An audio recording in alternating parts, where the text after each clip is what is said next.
অনেক কষ্ট করে বেঁচে আছে এই সংসার, অনেক কষ্ট করে। মরে গেলে কবে মরে যেতাম, কতবার মরতে গেছি, অনেক কষ্ট করে বেঁচে থাকি। এখন ভাবছি হয় আমার মরে যেতে হবে, নাই কোথাও চলে যেতে হবে, আর নাই আমার সংসারের এই জোল আমার ঘাড়ের মধ্যে চাপানো, এই জোল আমার টেনে যেতে হবে। মরার আগের দিন পর্যন্ত আমার জোল টেনে যেতে হবে, কেননা মরার আগ পর্যন্ত এই হাঁড়ি আমার জ্বালাই যেতে হবে। হাঁড়ি জ্বালাতে গেলে তো আমার সবই জোগাড় করতে হবে। মাছ কাটো, তরকার কাটো, রান্না করো, ঝাড় দাও, ঝুট দাও, পরিষ্কার করো, মোছো, না এতে কোথায় খাবো? গুতি গোবরে তো থাকা যাবে না। তা গুতি গোবরে না পচি তখন তো পরিষ্কার তো করতেই হবে। তাই এখন বলতে চাই, নারী জাতির কপালে বিশাল সুখ। তা আমার ঠাকুরের কাছে প্রার্থনা করি আমার জন্য পরের জন্মে কোনো মেয়ে ছেলে না তৈরি করো।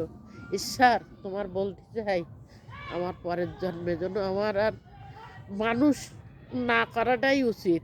আর যদি মানুষ করো, তা আমার জন্য এইরকম মেয়ে ছেলে জন্য না করো, এইরকম মানুষের পাল্লায় জন্য আমার না দিও। বাবা মা হাত বুঝতে পারে, পা বুঝতে পারে, কপাল তো বুঝতে পারে না। যারে পেয়েছে তার হাতে তুলে দিয়েছে, কিন্তু জীবনে কোনোদিন সুখ পায়নি, শান্তি পায়নি। কোনোদিন বলিনি যে আমার বউটা কাজ করে।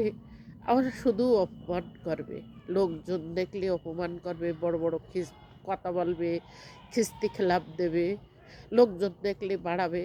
জামাই বেয়ে এসছে, জামাইয়ের সামনে অপমান করছে, খিস্তি খেলাপ দিচ্ছে। সব একটা মিস্ত্রি আসছে, 4টি মিস্ত্রি কেন আসেনি বলতে তাহলে কিছু বলিছে। তা আমি আমার জ্বালায় পথ পাচ্ছে নে, আমার খিস্তি দিচ্ছে। বলতে তোর জ্বালায় আসেনি, খানকি খিস্তি দে, খানকি বেশি এসে বলতে জামার সামনে। তা জীবন রাখা যায়? আমি যদি এখন গলায় দড়ি দিই, কি কোনো কিছু করি, সুসাইড করে কি মরি যায়, কি চলে যায়, তো বলবে ওই কার সাথে চলে গিয়েছে। যদি মরি যায় তো বলবে ওর চুলকুনির ঠেলায় ও মরেছে। তাহলে আমি কী করবো? আমি নিজেই সারাক্ষণ চিন্তা করি, সারাক্ষণ চিন্তা করি, চিন্তা করি করেই মরে যাচ্ছে। তা মেয়ে ছেলে জীবনে আমার আর করো না। আমি অনেক সুখ পেয়েছি, অনেক শান্তি পেয়েছি।